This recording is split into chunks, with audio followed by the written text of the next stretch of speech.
Ganito lang po kadali mag-process ng sales sa Tinker Pro POS.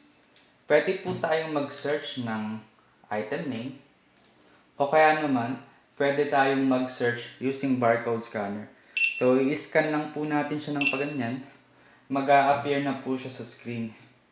Next item. Ayan. And then yung item 3 natin, i-scan ulit natin. Ayan. So, magka-quantity 2 na po siya. Kapag magbabayad na po si customer, click lang natin yung payment sa screen o yung F5 sa ating keyboard. Tapos, yung kanyang total ay 900. I-input lang natin sa keyboard or sa screen kung magkano yung binayad ni customer.